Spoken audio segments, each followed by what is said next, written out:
Hijos míos, ¿pueden imaginar un tiempo en que la Iglesia tuvo 3 papas al mismo tiempo? Cuando los santos no sabían quién era el verdadero sucesor de Pedro. Ese tiempo existió. Les ruego, escuchen esta historia hasta el final, porque contiene una advertencia olvidada y una gran esperanza para nuestro propio y no menos confuso tiempo. Mis amados hijos, mis queridos hermanos y hermanas en Cristo, a lo largo de nuestras conversaciones hemos hablado de las muchas batallas que la Iglesia ha librado a lo largo de su historia. Hemos hablado de las persecuciones del Imperio Romano, de la amenaza de las invasiones bárbaras, de las flotas de los enemigos de la fe. Pero hoy debo hablarles de una herida diferente, una herida infinitamente más dolorosa y más peligrosa que cualquier ataque externo. Porque la mayor amenaza para la Iglesia no viene de los emperadores, de los ejércitos o de las ideologías que la atacan desde fuera. El sufrimiento más profundo, la crisis más devastadora, siempre viene desde dentro. Es la herida de la división, es la tragedia de ver el cuerpo místico de Cristo, que debería ser un signo de unidad para el mundo, desgarrado por las ambiciones, los pecados y el orgullo de los mismos hombres que deberían ser sus pastores. Quiero llevarlos hoy a uno de los periodos más oscuros y confusos de la historia de la Iglesia, una época tan terrible que, durante casi 40 años, los mismos fieles, los reyes, los obispos e incluso los santos miraban a Roma y no sabían con certeza quién era el verdadero vicario de Cristo en la tierra.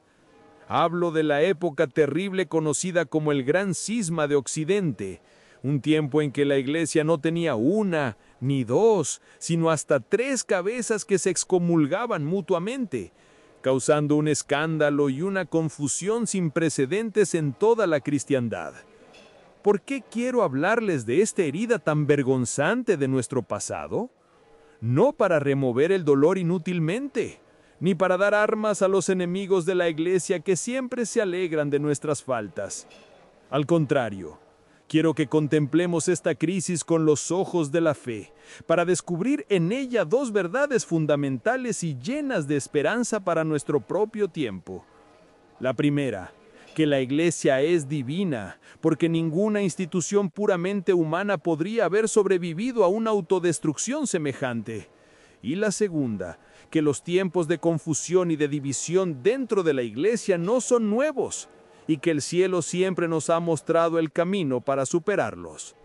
Para entender cómo pudo ocurrir una catástrofe de tal magnitud, debemos retroceder un poco más en el tiempo, al siglo XIV, a un periodo conocido como el cautiverio de Aviñón. Durante casi 70 años, por una compleja serie de presiones políticas, los papas, que eran todos franceses, abandonaron la ciudad de Roma, la sede de San Pedro, y establecieron su corte en la ciudad de Aviñón, en el sur de Francia. Aunque seguían siendo los papas legítimos, su proximidad y su dependencia del poderoso rey de Francia mancharon la universalidad del papado. Para muchos en Europa, el papa dejó de ser el padre de todos los cristianos para convertirse en el capellán del rey de Francia. Esta situación, este exilio de Babilonia, como lo llamaba el poeta Petrarca, fue una fuente de inmenso dolor para las almas santas de la época. Fue la voz humilde pero poderosa de 2 grandes santas, Brígida de Suecia y sobre todo Catalina de Siena, la que finalmente convenció al Papa Gregorio XI de que su deber como sucesor de Pedro era volver a la tumba de Pedro, volver a Roma. Santa Catalina, una joven dominica semianalfabeta, le escribió cartas de una audacia y un amor impresionantes, llamándolo mi dulce babo, papá, pero al mismo tiempo reprendiéndolo por su falta de coraje. «Sed un hombre valiente y no muy temeroso», le escribía. Y finalmente, en 1377, a pesar de las inmensas presiones de la corte francesa, el Papa Gregorio XI regresó a Roma. Parecía que la crisis había terminado, pero en realidad lo peor estaba a punto de comenzar. Al año siguiente, Gregorio XI murió, y el pueblo de Roma Temiendo que los cardenales, en su mayoría franceses, eligieran a otro papa francés que volviera a Aviñón, rodeó el palacio del cónclave gritando con una sola voz: «¡Romano lo volemo! ¡O al manco italiano! ¡Lo queremos romano! ¡O al menos italiano!». En medio de este clima de intimidación y de caos, los cardenales eligieron a un arzobispo italiano que tomó el nombre de Urbano VI. La Iglesia, finalmente, parecía tener de nuevo un papa romano, en Roma. Pero la herida, hijos míos, estaba a punto de abrirse de la manera más trágica. Hijos míos, hemos llegado al punto más bajo, a la hora más oscura de esta terrible crisis. La Iglesia, nuestra Santa Madre, se presenta al mundo como un monstruo de 3 cabezas. 3 hombres que se decían vicarios de Cristo se excomulgaban mutuamente, dividiendo a la cristiandad en facciones rivales que se odiaban. Imaginen por un momento la angustia y la confusión del fiel católico de a pie en el año 1410. ¿A quién debían obedecer? ¿Quién era el verdadero papa? Si seguías al papa de Roma, eras un hereje para el de Aviñón. Si seguías al de Aviñón, eras un cismático para el de Roma. Y si seguías al de Pisa, eras un proscrito para los otros 2. ¿La gracia de los sacramentos era puesta en duda? ¿Era válida la misa de tu párroco? ¿Eran tus hijos verdaderamente bautizados? ¿Estaban tus pecados realmente perdonados? Era una catástrofe espiritual, un escándalo que llevaba a muchos a la desesperación y al cinismo, haciéndoles pensar que la Iglesia era una simple institución humana, corrupta y rota sin remedio. El diablo parecía estar celebrando su victoria, pero es precisamente en las noches más oscuras, hijos míos, donde Dios hace brillar sus estrellas más luminosas. Y en medio de esta terrible confusión, Dios suscitó a hombres y mujeres de una santidad heroica que se convirtieron en faros de luz y en anclas de esperanza para el pueblo desorientado. Y al observar cómo estos santos navegaron por la tormenta, recibimos una lección eterna sobre cómo debe actuar un verdadero hijo de la Iglesia en tiempos de crisis interna. No huyeron, no se desesperaron, no se convirtieron en críticos amargados. Lucharon por la unidad y la verdad con las armas de la santidad. La primera y más grande de estas figuras fue, sin duda, Santa Catalina de Siena. Esta joven mujer, una humilde terciaria dominica que ni siquiera sabía escribir bien, se convirtió en la conciencia de la Iglesia de su tiempo. Fue su voz profética la que había convencido al Papa Gregorio XI de abandonar la comodidad de Aviñón y regresar a Roma. Y cuando estalló el cisma tras la elección de Urbano VI, no dudó ni un instante. Con una claridad que solo podía venir del Espíritu Santo, reconoció a Urbano VI como el legítimo sucesor de Pedro. Y esto es crucial, hijos míos. Ella no lo defendió porque su carácter fuera perfecto. Sabía, y lo escribió en sus cartas, que Urbano VI era un hombre difícil, soberbio y a menudo imprudente. Pero ella fue capaz de distinguir entre la persona falible del hombre y el oficio sagrado que ostentaba. Con una valentía asombrosa, comenzó a escribir cartas a los reyes, príncipes y cardenales de toda Europa. A los cardenales franceses que habían provocado el cisma, los llamó demonios encarnados, acusándolos de haber mentido por soberbia y por amor a su propio poder. Pero su mensaje principal era siempre el mismo: la unidad de la Iglesia se construye alrededor de la roca de Pedro. Y en ese momento, esa roca, por imperfecta que fuera la persona, estaba en Roma. Su amor por el papado era tan grande que llamaba al Papa el dulce Cristo en la tierra. Para ella, separarse del Papa legítimo era como arrancarse un miembro del cuerpo místico de Cristo. Santa Catalina nos enseña la primera lección. En tiempos de confusión, la fidelidad al sucesor de Pedro no es una opción, es el único camino seguro. Y nos enseña que esta fidelidad no es una adulación ciega a la persona, sino un acto de fe sobrenatural en la promesa de Cristo a su iglesia. Otro gigante de este tiempo fue el gran predicador dominico San Vicente Ferrer. Su historia es diferente, pero igualmente instructiva. San Vicente, un hombre de una santidad y una inteligencia inmensas, al principio, de buena fe, apoyó al Papa de Aviñón, Benedicto XIII, conocido como el Papa Luna. Creyó sinceramente que él era el Papa legítimo, y durante muchos años fue su confesor y su principal defensor. Esto nos muestra, hijos míos, la terrible confusión de la época. Incluso un gran santo podía estar equivocado sobre quién era el verdadero Papa. Pero a medida que pasaban los años y el cisma no se resolvía, San Vicente comenzó a sentir una profunda inquietud en su alma. Vio la devastación que la división estaba causando en el pueblo de Dios y comenzó un largo y doloroso proceso de oración, de estudio y de discernimiento.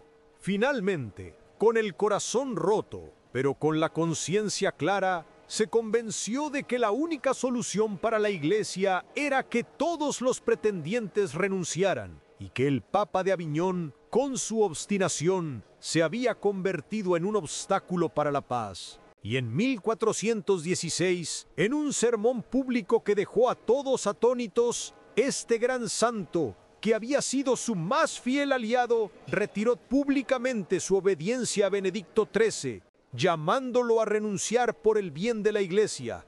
Fue un acto de una humildad y un coraje heroicos. San Vicente Ferrer nos enseña la segunda lección, que la lealtad última de un católico no es a un hombre, ni siquiera a un papa, sino a la verdad y a la unidad de la Iglesia. Y nos enseña que un verdadero santo está siempre dispuesto a corregir su propio error, por humillante que sea, cuando la luz de Dios se lo muestra. ¿Y cuál fue el hilo común que unió a todos los santos de esta época terrible? Mientras el mundo se desgarraba en disputas canónicas y políticas, ellos se entregaron a lo único que verdaderamente podía sanar la herida, la oración intensa y la penitencia radical. Ayunaban, rezaban, caminaban descalzos y ofrecían todos sus sufrimientos por una sola intención: la unidad y la purificación de la Santa Madre Iglesia. Comprendieron que la crisis no era, en su raíz, un problema político, sino un problema de pecado, y que solo una ola de santidad, comenzando por ellos mismos, podría lavar la suciedad que había manchado el rostro de la esposa de Cristo. Hijos míos, nos hemos quedado ante la frase más terrible y desconcertante del secreto de la Salet. Roma perderá la fe y se convertirá en la sede del anticristo.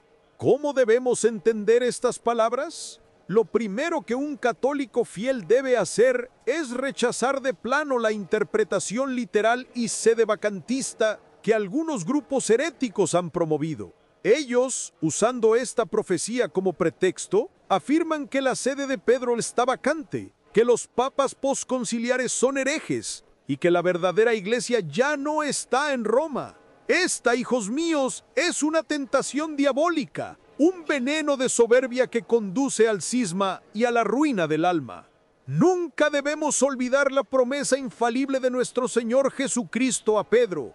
Tú eres Pedro, y sobre esta piedra edificaré mi iglesia, y las puertas del infierno no prevalecerán contra ella. La Iglesia Católica, fundada por Cristo sobre la roca de Pedro, no puede ser destruida, no puede apostatar en su totalidad. El Papa, como sucesor de Pedro, goza de la asistencia especial del Espíritu Santo para preservar el depósito de la fe. Entonces, si la Iglesia no puede fallar, ¿qué quiso decir Nuestra Señora? Debemos entender que el lenguaje de la profecía es siempre simbólico, no es un reportaje periodístico, sino una visión espiritual.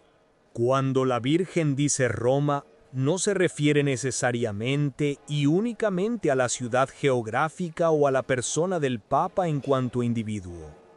Roma, en el lenguaje profético, puede simbolizar la estructura humana de la Iglesia, el aparato eclesiástico, la curia, los centros de poder y de influencia dentro del catolicismo.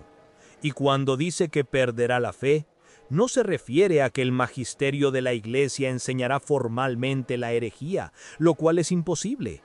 Se refiere más bien a una gran apostasía práctica dentro de la Iglesia, a una pérdida de la fe viva en el corazón de un gran número de sus miembros, incluyendo lamentablemente a muchos miembros del clero y de la jerarquía.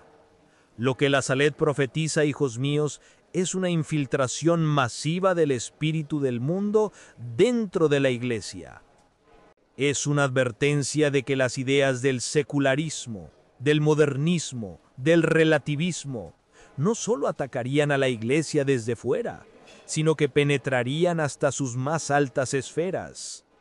Es la profecía de una Iglesia que, en muchas de sus partes, se avergonzaría del Evangelio y trataría de hacer las paces con el mundo, diluyendo la doctrina, mundanizando la liturgia, abandonando la moral. ¿Acaso no hemos visto esto con nuestros propios ojos en las décadas que siguieron al Concilio Vaticano II? ¿No hemos visto a teólogos, sacerdotes e incluso obispos enseñar cosas contrarias a la fe de siempre? ¿No hemos visto una caída catastrófica en la práctica religiosa? ¿Seminarios vacíos, conventos abandonados? Esto es Roma perdiendo la fe.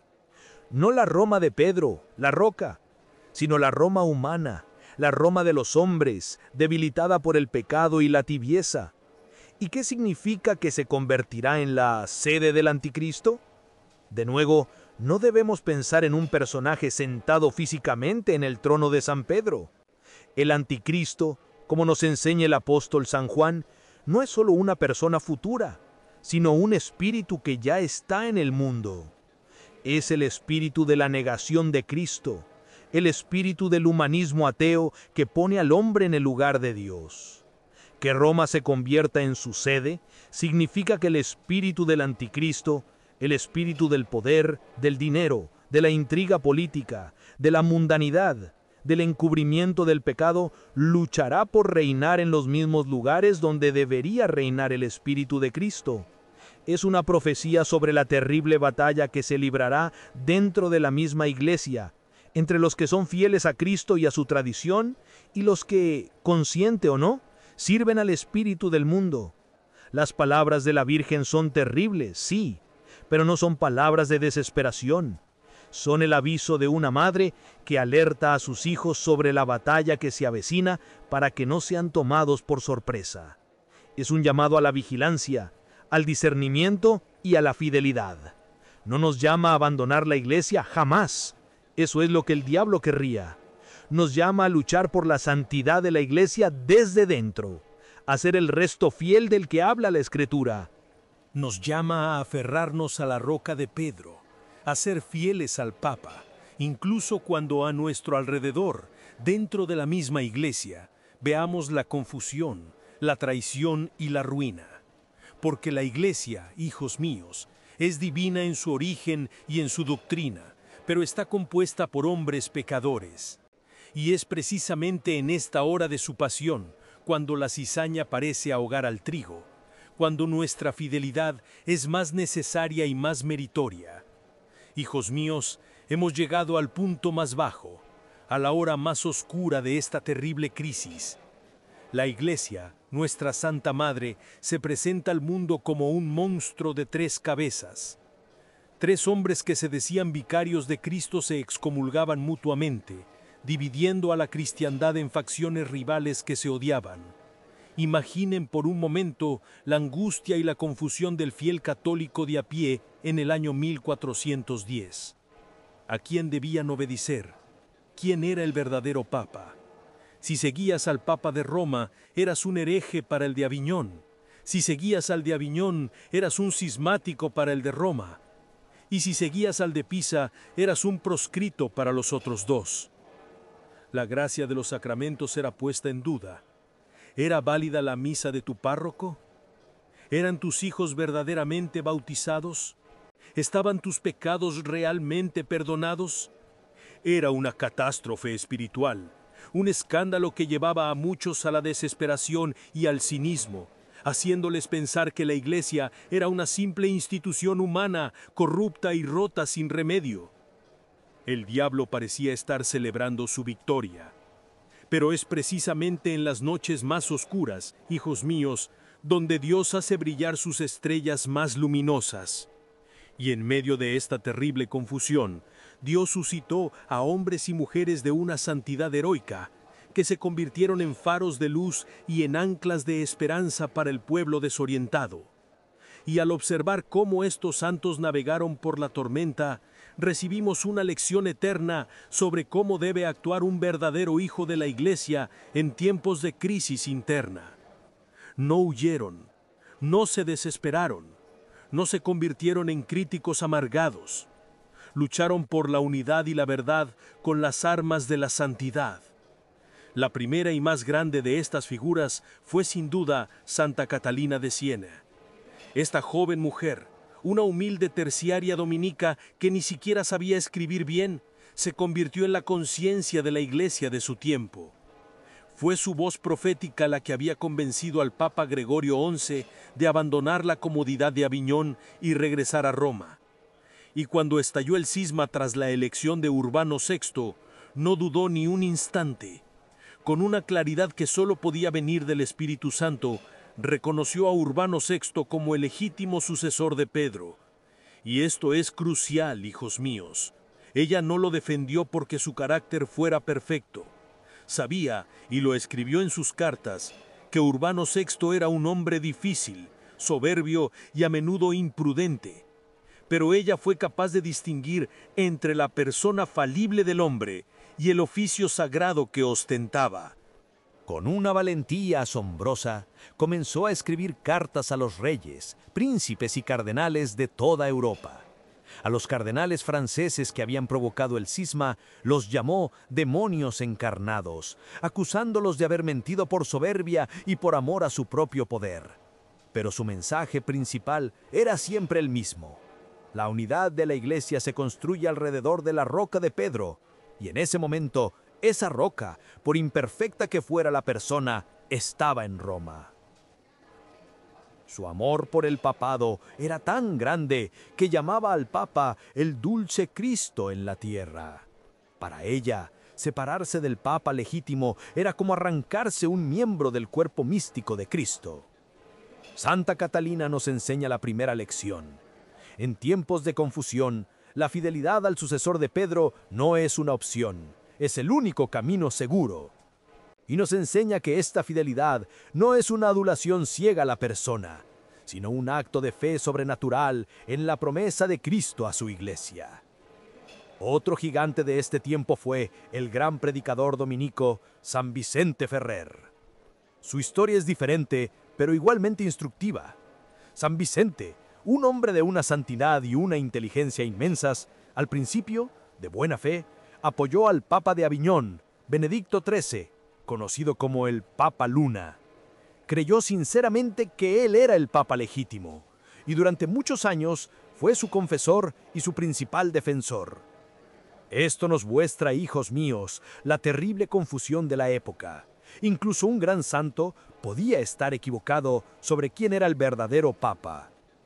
Pero a medida que pasaban los años y el cisma no se resolvía, San Vicente comenzó a sentir una profunda inquietud en su alma.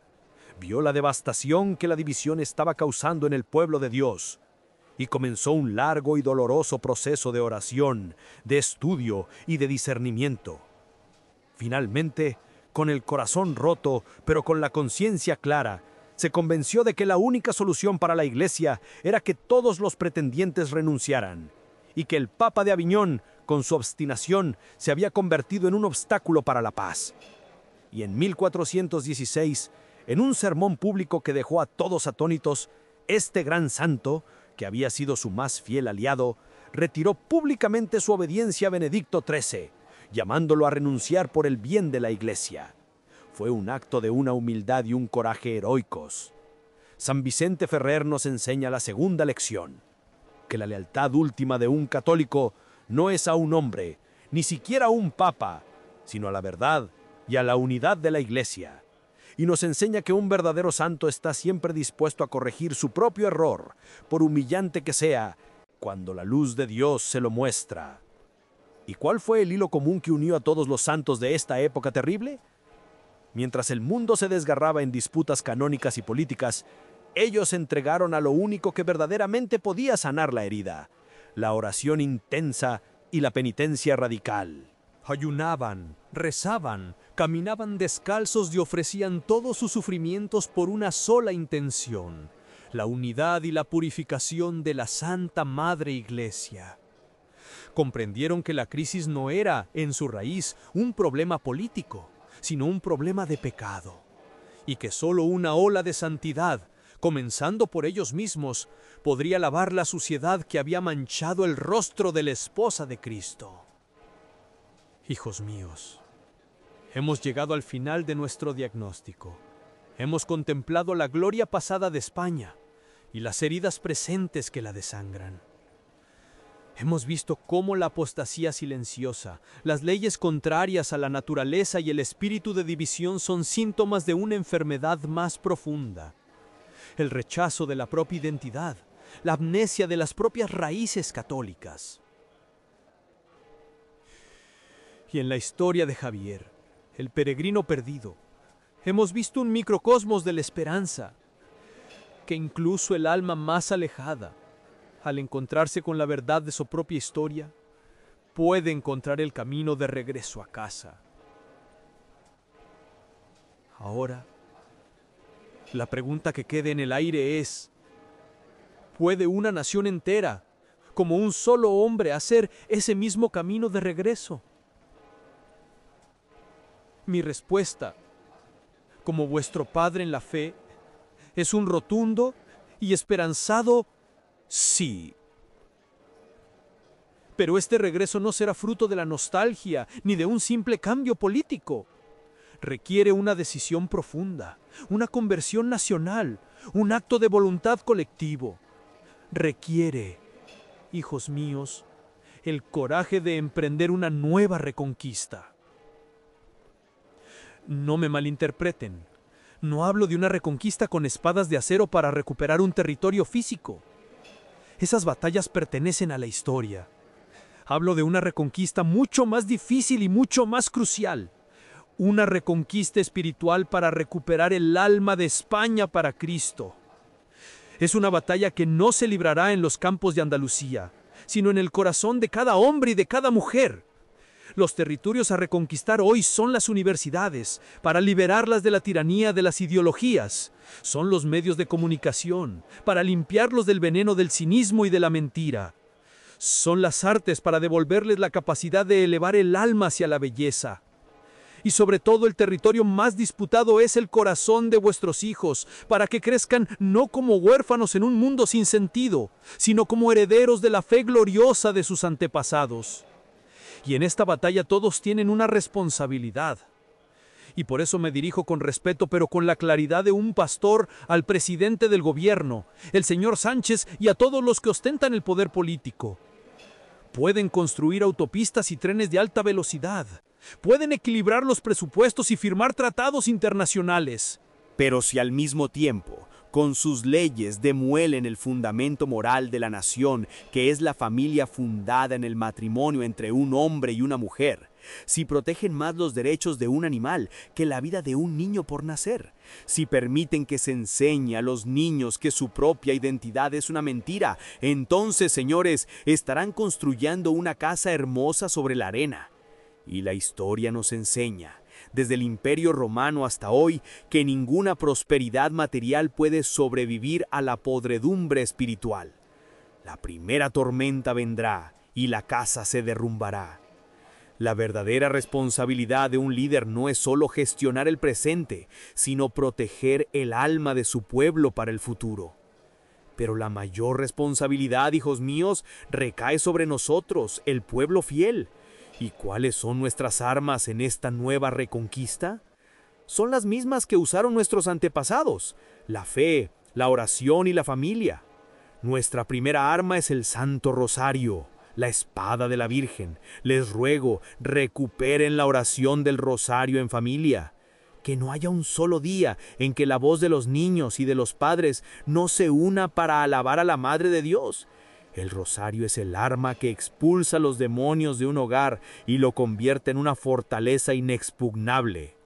Nuestra segunda arma es la Sagrada Eucaristía. España es una tierra de milagros eucarísticos. No dejen que sus iglesias estén vacías. Vuelvan a la adoración, arrodíllense ante Jesús en el sagrario. Él es el Rey de Reyes, y un pueblo que adora a su Rey de rodillas es un pueblo que no se arrodillará ante ninguna tiranía mundana. Él es nuestro pan de vida, el verdadero alimento que nos dará la fuerza para esta larga batalla. Y nuestra tercera arma, la más fundamental, es la familia cristiana. Hoy, cada familia católica está llamada a convertirse en una nueva Covadonga.